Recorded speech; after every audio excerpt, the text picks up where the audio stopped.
Manusia berendam dalam air. Tiba-tiba seekor belut menyelipkan telapak tangannya. Tapi dia tidak merasa. Tapi sebuah bahaya sedang mendekati. Ternyata dia sedang melakukan terapi di air. Itu bisa membantunya promosi kesehatan. Kemudian dokter mengatakan dengannya. Jika ada masalah, dia harus mengetuk jendela, lalu dia membaca novel. Menunggu saat pria ini membuka mata. Segera melihat banyak bintang di sekitarnya. Dia dengan panik berenang ke arah jendela. Gunakan kekuatan untuk mengetuk pintu untuk memanggil. Tapi sang dokter sedang memperhatikan membaca novel.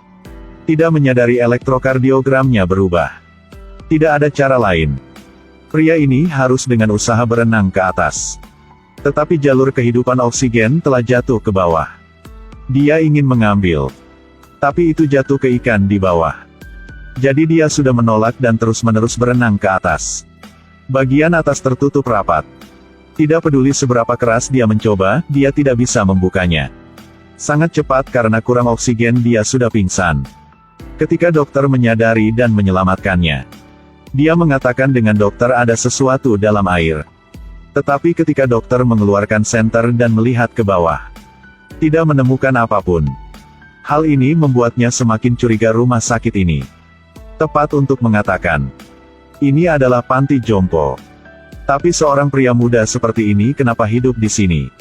Ternyata dia dikirim oleh perusahaan untuk menjemput menteri utama. Karena sejak menteri utama datang ke panti jompo ini. Maka tidak ada lagi berita. Tapi ketika mobilnya ke kaki gunung panti jompo. Lalu menabrak dengan rusa. Mobilnya terbalik dan dia dalam keadaan koma. Ketika bangun lagi. Dia sudah di panti jompo. Dokter bilang kakinya sudah patah. Atau beri dirinya beberapa hari untuk beristirahat. Dia pasti menarik dengan tempat ini. Karena di sini belum ada orang ingin pergi. Akhirnya dokter mengingatkannya untuk minum banyak air. Air di sini bisa memperpanjang umur. Pria ini merasa sangat misterius. Tapi tidak berpikir banyak. Ambil seteguk besar gelas. Setelah minum dia baru menyadari ada sesuatu dalam air. Gunakan tangannya untuk mengambil. Dia terlihat menyeramkan. Apa itu makhluk hidup? Dia pikir mungkin tempat ini belum berkembang. Dan berjalan di sekitar seperti belum terjadi apapun. Dia melihat orang tua di sini. Siapapun juga sangat aneh. Beberapa orang bahkan menatapnya dengan mata aneh. Firasat itu membuatnya ingin keluar tempat ini. Dia menyadari ada masalah di sini.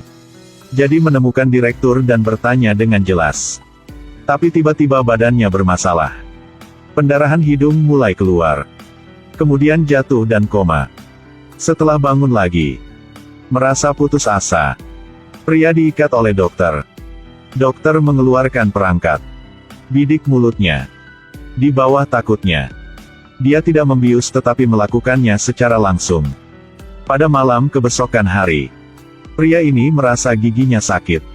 Setelah melihat via cermin. Entah bagaimana tiba-tiba giginya copot. Dia merasa panti jompo di sini sangat aneh. Jadi dia berpikir untuk pergi. Kemudian dia menemukan dua dokter memukul orang tua. Dia bertemu dengan seorang wanita tua. Bertanya dia tentang berita teman. Lihat tulang selangkanya. Ada hal yang bergerak. Pria yang ketakutan. Jadi dia memukul rak di belakang. Suara itu menarik perhatian perawat. Dia dengan panik bersembunyi ke sebuah kamar. Kemudian lihat sampel yang direndam di sini. Dan salah satunya adalah orang yang ingin kamu temukan. Ketika masuk ke sini, dia tertangkap oleh direktur panti jompo. Dia membawanya ke kantor gigi. Ingin membantunya menyembuhkan. Pria yang giginya hancur berlari dengan cepat ke bawah. Beritahu pengemudi untuk mengemudi dengan cepat. Dia menemukan kantor polisi di bawah gunung. Berkata dengan polisi semua masalah. Tapi tidak terduga bahwa polisi dan panti jompo terlibat. Dia tertangkap kembali. Sekarang dia benar-benar tidak berdaya. Mendengar suara bising di toilet. Ketika membuka tutupan, ada banyak belut muncul. Pria mengancam dan mundur. Menunggu saat melihat lagi. Maka tidak ada lagi. Ini pasti menunjuk ke sekitar. Dia menggunakan kekuatan untuk menghapus toilet. Tapi tidak melihat apapun. Tidak bisa membedakan yang asli dari yang palsu. Dia ingin kata dari direktur panti jompo. Berpikir dia sakit, dia berhalusinasi. Jadi dia mulai menerima perawatan. Terkadang berendam di bak air seperti sampel laboratorium. Ada seorang gadis yang ingin melarikan diri bersamanya sebelumnya. Melihat adegan ini, perlahan menolak keinginan untuk keluar. Kurang tahu berapa waktu yang lewat. Pria ini berpikir tentang apakah kakinya benar-benar terluka. Jadi dia memecahkan cangkirnya. Sebenarnya kakinya biasa. Dia mengerti bahwa dia tidak sakit. Semuanya adalah konspirasi panti jompo. Ketika dia melarikan diri, dia tidak sengaja menemukan sebuah gua. Dalamnya banyak mesin. Bahkan ada wajah manusia. Dia menemukan file kertas. Dan menemukan rahasia panti jompo. Jadi air di sini tidak berfungsi. Hanya manusia tidak bisa meminumnya secara langsung. Jika tidak, akan ada efek samping yang sangat besar. Nutrisi diekstrak dari belut. Bisa buat air minum yang bikin orang gak tua. Tapi pria ini mencurigakan. Bagaimana mereka bisa mengekstrak? Tapi sangat cepat dia sudah paham. Pria itu ditemukan oleh pria botak.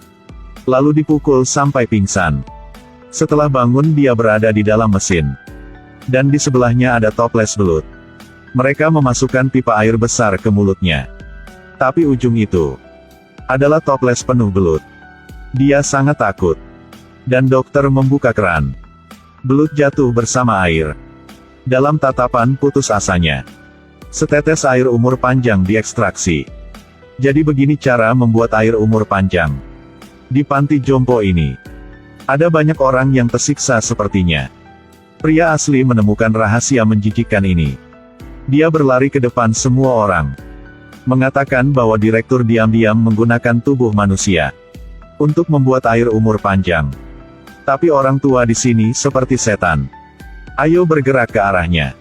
Seperti mayat yang memelukku erat-erat. Dia dikirim ke tungku pemurnian. Sejak itu, dia seperti berubah menjadi orang berbeda. Bertingkah seperti mayat. Gadis dari kecil hidup di panti jompo. Datang untuk menemukannya bersama melarikan diri. Tapi tidak terduga, dia tidak lagi berpikir untuk melarikan diri. Sebaliknya, dia merasa tempat ini sangat bagus. Tidak kemana-mana. Gadis ini sangat sakit hati. Memberikannya sebuah boneka. Lalu berbalik tubuh dan pergi. Tapi hal membuat gadis ini tidak terduga. Pada hari direktur mengadakan pernikahan. Dan gadis itu adalah pengantinnya. Dia bahkan mengambil tali dan mengikatnya. Membuatnya merasa takut. Direktur selalu menganggapnya sebagai anak perempuan. Sekarang kenapa dia melakukan seperti itu? Di tempat lain ketika pemeran utama pria melihat boneka itu. Akhirnya dia sudah ingin siapa dirinya. Dia ingat pernah seorang wanita mengatakan kepadanya bahwa ada rahasia direktur dalam gambar. Dia menggunakan segelas air sebagai kaca pembesar. Menemukan bahwa seseorang memiliki perban di wajah mereka. Setelah melihat dengan jelas, dia masih lihat tangan seseorang. Menghancurkan gambar dia dapat dengan jelas melihat bayi perempuan itu. Karena boneka di tangan anak dan gadis itu sama. Menurut kata-kata dari penduduk, di gunung ada baron. Menikah dengan seseorang dari garis keturunan yang sama. Untuk memiliki darah murni. Sepertinya anak ini adalah bayinya. Dia pergi mencari direktur untuk mengakhiri perilaku direktur itu. Gadis itu adalah putrinya. Direktur melepas topengnya. Pemeran utama pria melemparkan api ke genangan bensin yang disiapkan sebelumnya. Tapi itu tidak berguna. Direktur membuangnya. Biarkan belut menangani dia.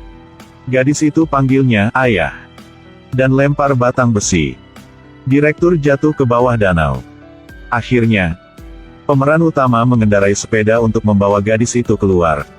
Tapi pemeran utama pria menunjukkan senyum yang menakutkan. Akhir film adalah akhir yang terbuka. Bagaimana pikiran Anda? Silakan tinggalkan komennya.